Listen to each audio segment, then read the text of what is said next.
Okay, well, good afternoon and welcome everyone. My name is Jennifer Howard. I'm the director of the Turner Senior Wellness Program and assistant director of community programs of Geriatrics. We're so happy to have you all here today. I am very happy to have Clayne Fraser here, who is with the Department of Anatomical Donations through the Medical School at Michigan Medicine. He is the Anatomical Donation Program Coordinator and also Lab Coordinator. And I'm going to let him get started in just a moment, but before I do, just a couple of quick housekeeping items. This is a Zoom webinar, and what that means is that you can see us, but we can't see you. So we can't see any of your faces. Your cameras are automatically off, and you should be muted at this time, so you don't have to worry. If your dog barks in the background, it's not going to be a problem. But you can be in communication with us, as you can see. So Clayne has asked us to hold questions until the end of the presentation. It's a fairly short presentation today, but he will answer questions when it's over. But the way that you're going to ask your questions is, again, to hover your mouse over the bottom of your screen, and there's a Q&A icon. So you can go ahead and click on that, and then when you have a question, just go ahead and type that question in, and we'll make sure that we answer that question for you. You don't have to wait until the end of the presentation. If you think of something, go ahead and put that question in as soon as you think of it, and then they'll just come up in a queue, and we'll make sure that we get to all of them. The other thing that I would recommend is if you hover your pointer up to the top right-hand corner, you can click on a little button that says Speaker View, and if you do that, then you'll just see Clayne's picture when he's talking, and mine will go away, and it'll just be the speaker and the presentation itself. And that's it. So without further ado, Clayne, I'm going to turn it over to you to give us some information about anatomical donations. Great. Thanks, Jennifer. And I want to thank all of you for your interest in the Anatomical Donations Program and allowing me to talk a little bit about what we do here at the University of Michigan. So this is me, Clayne D. Fraser. This is my email address, and let's get started. So we are, of course, Leaders in Best. We are part of the University of Michigan Anatomical Donations Program. This is our contact or mailing address, our phone number, our fax number, and then our email address. The history of Anatomical Donations Program, believe it or not, we were established in 1915. We do follow the Michigan State Legislature and anatomical gift laws. We are the liaison between the donors, education, and research. Our primary goal is to provide firsthand anatomical knowledge for medical and dental students. Who is impacted by the Anatomical Donations Program? First and foremost, the students. There are learners. We have students in the medical department, the dental, undergraduate, and graduate programs. Also nurses, residents, physicians, and researchers all are impacted by our program. Students are our main focus, but we also serve many internal departments and subject areas. So you can look at the list. We focus on different departments, use our facility. This is just a list of those. And not only do we provide donors for the University of Michigan, but we have other colleges outside of the university that we help and supply. So this is just a list, mainly in Michigan. 2020 accomplishments, a little bit about the University of Michigan Medical School. University of Michigan is ranked #1 of all U.S. public research universities. Our medical school is ranked in the top 10 for both research and primary care of all U.S. medical schools. And our dental school here at the university is ranked #1 in the U.S. and #2 of the dental schools worldwide. The gift of knowledge. This is a monumental experience for medical students, and it is the first contact with a patient in the medical field. It's also a learning experience. Through our donors, they understand the basic human anatomy for future healthcare providers. It introduces them in advanced anatomy and physiology. Allied health fields also benefit from our program, such as nursing and physical therapy, and practice and research for new operative techniques, and also research.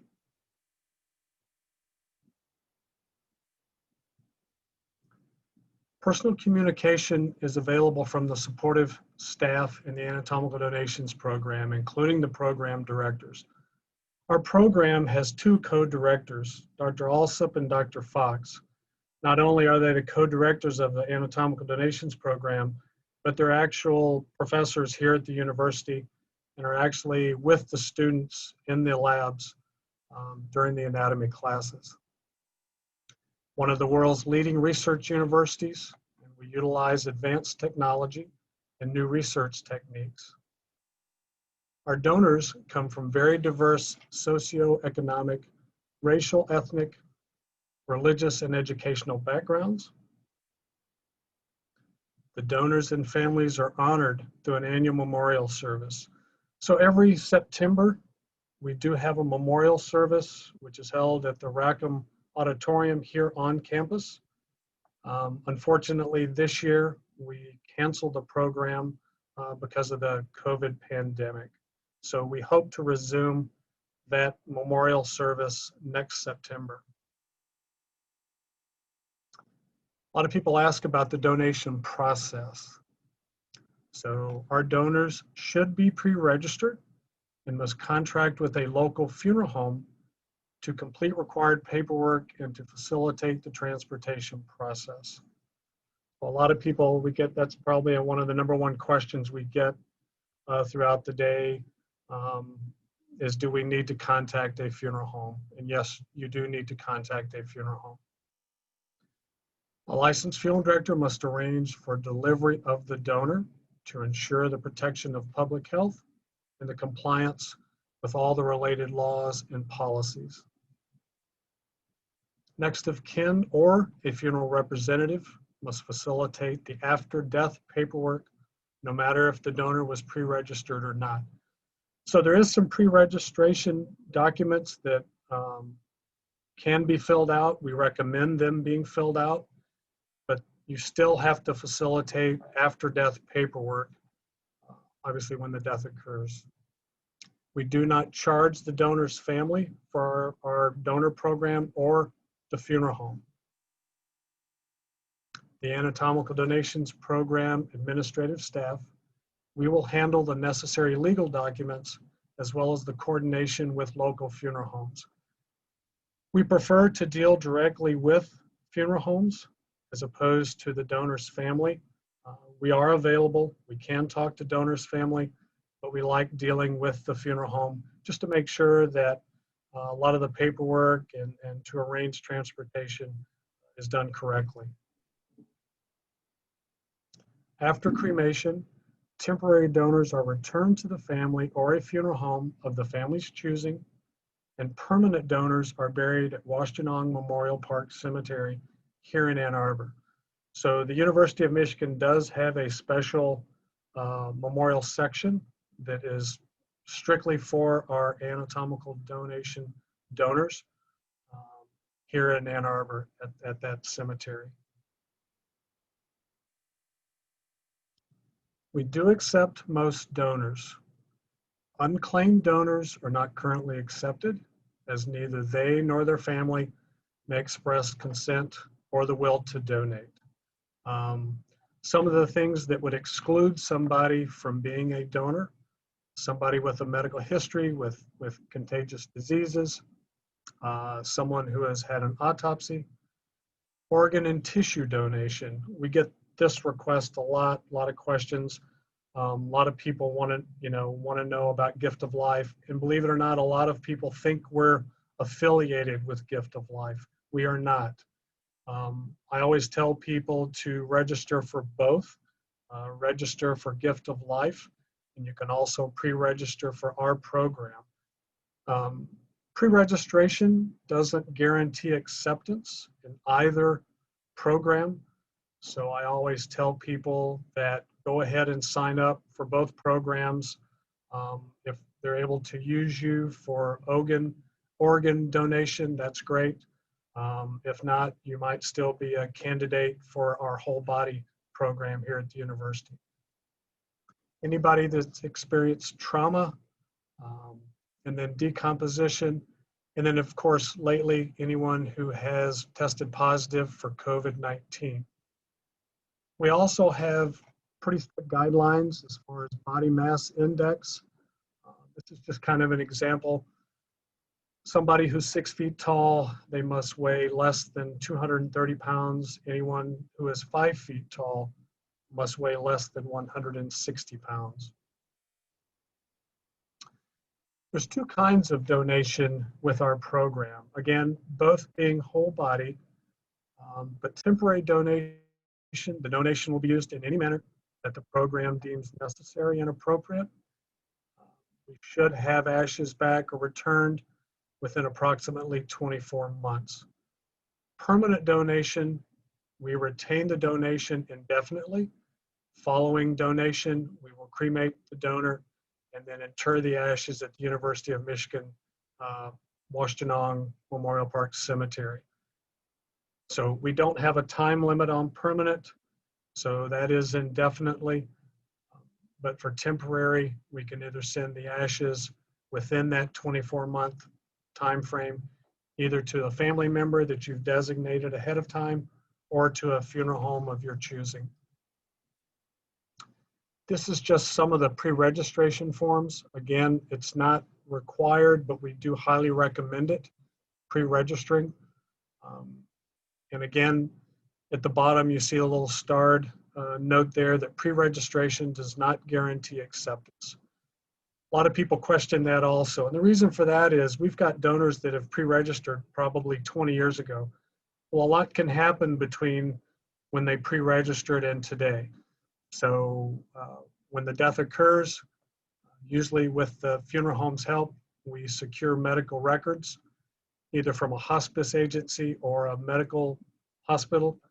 And once we've reviewed the medical records, we make that determination whether to accept that donor or not.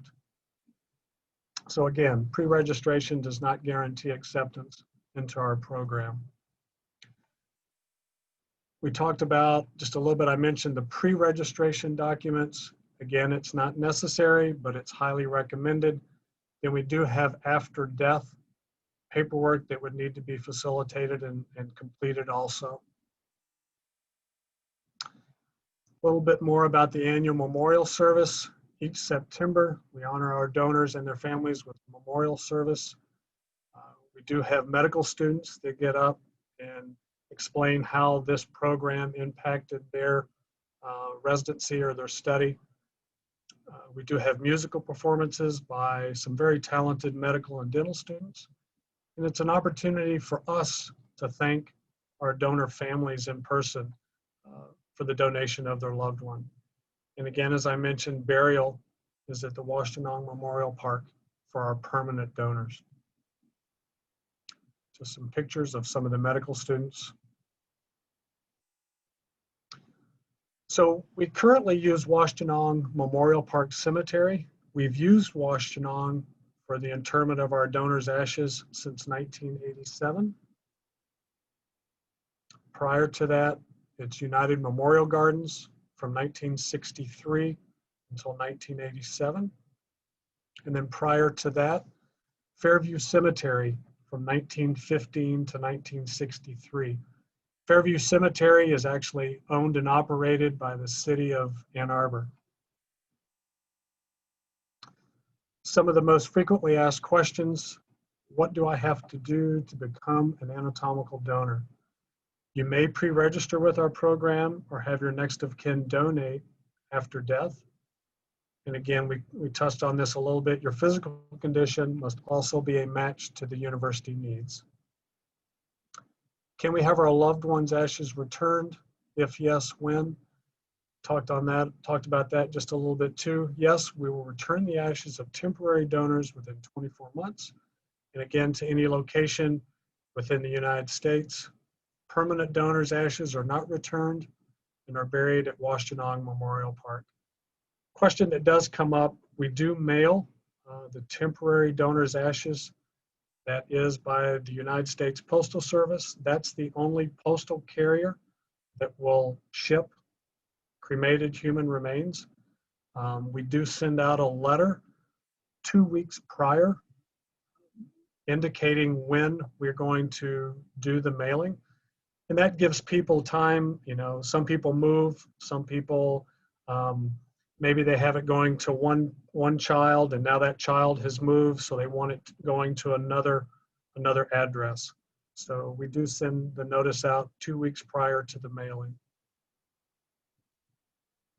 How much does anatomical donation cost?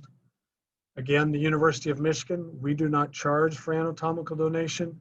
The only cost would be the funeral home charges, and prices may vary depending on funeral home. You know, in talking with different people, I strongly recommend people contacting different funeral homes because pricing can vary greatly. So I recommend people not necessarily shopping around, but find out what it's going to cost before making a commitment. A lot of the charge is based on transportation. Obviously, the farther you are away from Ann Arbor, you're going to incur more charges for mileage. Will you perform research on the specific disease I have? Generally not. That's another question we get a lot. I get calls on a daily basis from people that have a certain illness or have had a certain condition, and they think that they're going to be special to our program. Again, we really don't do any research. It's a whole body program. The main focus of our program is to educate and teach our anatomy students in the anatomy classes. Do I need a funeral home? Which one should I call? Got a little ahead of myself there, but yes, you do need a funeral home. Choice is totally up to you. And that should be arranged with your funeral home, and all cost is between you and that funeral home.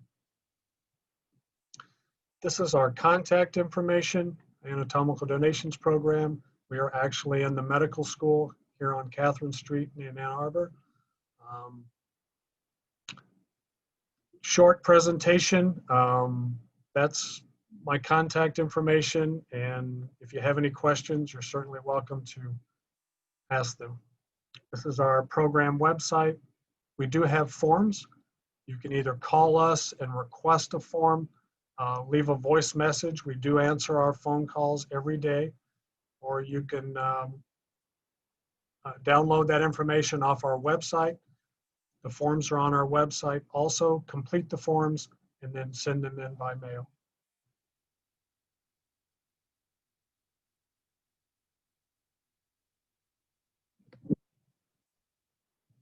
Okay, thank you so much for that great information. Again, if you're participating and you had a question, go ahead and type that question into the Q&A box. If you just hover your mouse over the bottom of the screen, you'll see a little Q&A icon. You can click on that. I've got a couple questions queued up for you. The first one says, please repeat about if we can be a donor or if some of our parts have been donated at death. No, again, we're whole body. So if you've gone through any kind of gift of life or organ donation program, then no, you would not be an acceptable donor to our program. Okay, thank you. And then the next question is it possible to donate a specific organ? I'm interested in donating my brain. No, we do have the Michigan Brain Bank. You can simply contact us. We can certainly provide that information to you. But again, that's totally separate, and we are whole body, and that's just a different program. Okay, thank you so much. Let's give just another second. Again, if you have a question, feel free to go ahead and click on the Q&A box and put that in there. And we do have another couple of questions that have just popped up. What are the factors about organ tissue donation excludes participation in your program? So again, you can do either gift of life, where they have organ and tissue donation, or you can do our program. You cannot do both. Again, we're whole body. If you've donated tissue, if you've donated organs, you would not be acceptable into our program. Okay, thank you. And when whole body cremations are done, is it a mass cremation and a mass burial every year? It is individual cremation, so it's one donor at a time, and the burial is a mass burial, but each donor is in a separate container. So their cremated human remains are in a separate container, but they are all put into a casket. It is a sealed casket, and that's what's interred out at the cemetery. Okay, all right, thank you. Okay, oh, we've got another couple. Who needs to complete the after death paperwork, families or physicians? That would be the legal next of kin. So if there's a spouse, the spouse would sign that paperwork. It's very similar to cremation. So if there's not a spouse, it would be legal next of kin. So after spouse, it goes to children. And the state of Michigan requires a majority of the children to sign that document. We like 100%, if possible. If there's 5 children, we really want that document signed by all 5 children. And again, that's what that funeral director does. That funeral home, that's what you're paying them for. So they would help facilitate. If they have to print off 5 documents, let them print off 5 documents so that all 5 children can sign. And that's a document that can be emailed, it can be faxed. So yes, that's who would sign that document. Okay, thank you. I think the next question is a little bit of a silly question, but Okay. it made me giggle. Do you accept a diehard Michigan State person? We'll accept anybody that wants to be part of our program. You know, it's really hard for us when we have to deny somebody. We want to accept people. You know, I'm a native Texan, so I am bleeding, you know, burnt orange. So it's fine. If Michigan State wants to teach at the University of Michigan, then we'll accept them. We'll let them. Okay, okay. I noticed nobody asked about Buckeyes, but that's Okay. another story. All right, excellent. I think that is the end of our questions today. So, Clayton, thank you so much for joining us. I think that's going to wrap up. Oh, wait. Every time I say that, there's another question that Good, pops up. One more good, quick question. good. Okay. Can't the funeral representative sign the paperwork? In Michigan, does not have to be next of kin or, quote, regular burial. I don't know what they mean regular burial. So there is what's called a funeral representative that's now recognized by the state of Michigan. And again, that's what that funeral home would help do. So that funeral home would help facilitate. If there's not what we call legal next of kin, single person doesn't have any living relatives left, they will have had to have designated somebody. I mean, there needs to be at least a funeral representative that would sign that. So yeah, I don't understand the part about the regular burial. Yeah, it says for regular burial. Burial is totally different. We're talking mainly cremation here, but burial laws are a lot different. So legal next of kin really doesn't have to make burial decisions. I know funeral homes, when it comes to burial, it's who's ever going to sign the contract. So, or be responsible for the financial responsibilities, because burial is reversible where cremation is not. So we're just a little bit more strict with cremation than with burial. That makes a lot of sense. We did have one comment that said, thank you both, very helpful. And again, I will extend my thanks, Clay, for your presentation today. Very informative. I learned a ton that I did not know before today. So thank you for that. I did, for everybody who has joined us, if you have any further questions or just questions about the presentation in general, or Turner Senior Wellness Program, you can contact me at jwhoward@med.umich.edu, and I did put my email in the chat box, so you can just take a look there. And with that, I think we're going to wrap it up, and thank you again for joining us. Thank you for having me. It was a pleasure. Thank you. Excellent. All right, everybody stay well and have a great afternoon. Thanks. Bye-bye. Bye-bye.